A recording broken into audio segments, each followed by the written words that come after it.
शुभ संध्या। प्रिय श्रोताओं, मैं फिर से आपका दोस्त इलेक्शियन हूं।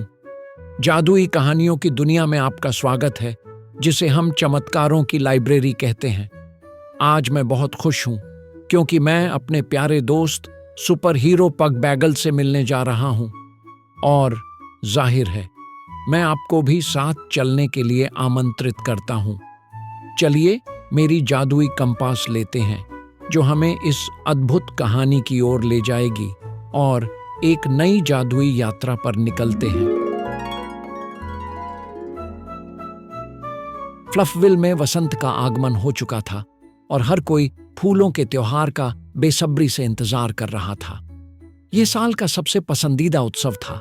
सड़कों को फूलों से सजाया गया था, पार्क में प्रतियोगिताओं की तैयारी हो रही थी और मुख्य चौक पर एक विशाल जादुई फूल खिलने वाला था, खुशी और आनंद का प्रतीक। लेकिन इस साल एक बड़ी मुसीबत आ गई। त्योहार के दिन निवासियों ने देखा कि शहर के सभी फूल मुरझा गए थे। यहां तक कि सबसे सुंदर फूलों की क्यारियां भी सूखी और बेजान हो गई थीं। मुख्य चौक का जादुई फूल भी नहीं खिला। पूरा शहर उदासी में डूब गया। बैगल, हमारा बहादुर सुपर हीरो पग, तुरंत समझ गया कि कुछ गड़बड़ है। उसने देखा कि शहर की हवा अजीब सी लग रही थी, जैसे उसमें कुछ कमी हो। उसकी तेज नाक ने एक हल्की, मुश्किल से महसूस होने वाली गंध पकड़ी जो शहर के बाहर एक पुराने सुनसान बगीचे की ओर जा रही थी। बैगल ने अपने दोस्तों बिल्ली के बच्चे स्नोबॉल और गौरैया चिरप को बुलाया और खोज पर निकल पड़ा।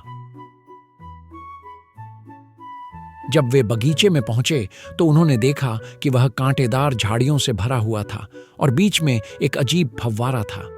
उसमें पानी की जगह गाढ़ा काला तरल बह रहा था। उसके चारों ओर की हवा भारी और अप्रिय थी। यही समस्या की जड़ है, बैगल ने कहा।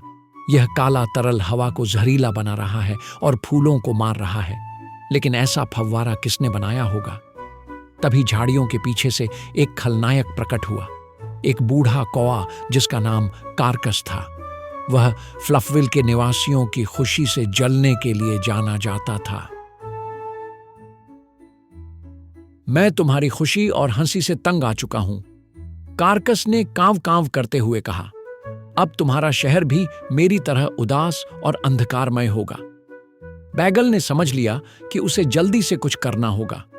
उसने 3 बार छलांग लगाई, एक कलाबाजी की और अपनी शक्तियों को सक्रिय किया। फिर उसने अपनी सुपर स्पीड चालू की। बैगल फव्वारे के चारों ओर दौड़ने लगा, जिससे एक शक्तिशाली बवंडर बन गया। बवंडर ने काले तरल को हवा में उठा दिया और वह सूरज की किरणों के नीचे गायब होने लगा। लेकिन कारकस हार मानने को तैयार नहीं था।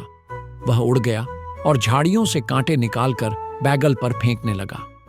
स्नोबॉल ने देखा कि कौवा एक पुराने पेड़ की शाखा पर बैठा है ताकि बेहतर निशाना लगा सके।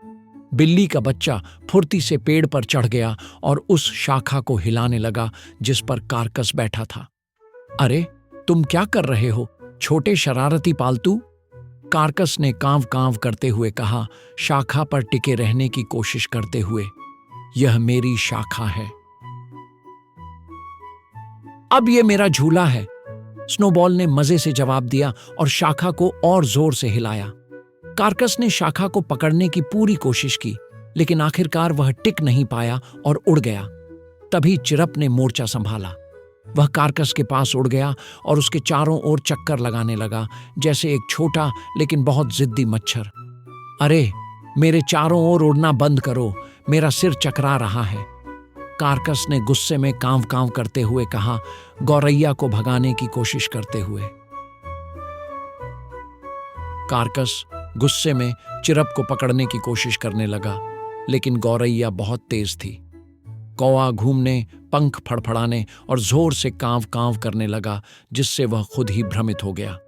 ओह, लगता है मैंने खुद को चक्कर में डाल दिया, उसने बड़बड़ाया, संतुलन खोते हुए, और सीधे एक ऊंची कांटेदार झाड़ी में जा गिरा।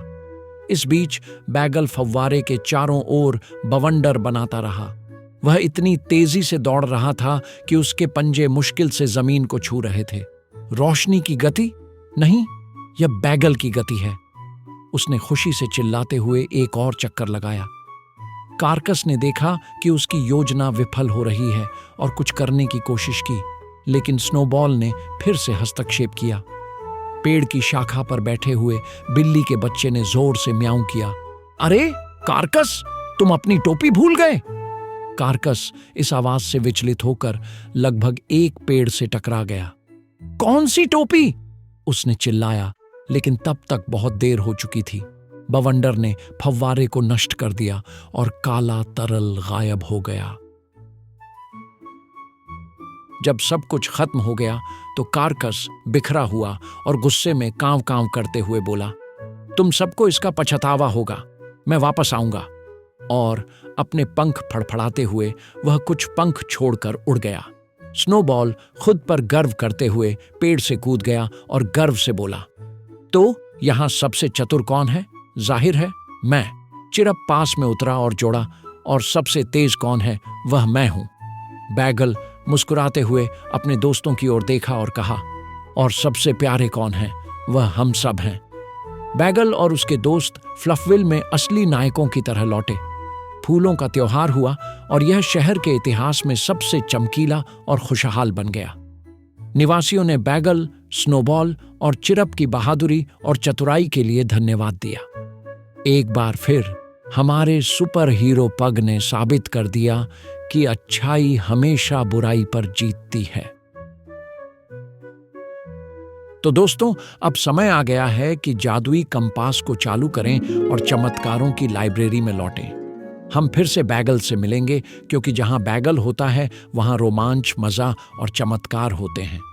लेकिन अगर आप अभी बैगल से विदा नहीं लेना चाहते तो आप हमेशा उसकी पिछली कहानियों को सुन सकते हैं। अगली बार तक प्रिय श्रोताओं और वसंत की खुशी हमेशा आपके साथ रहे।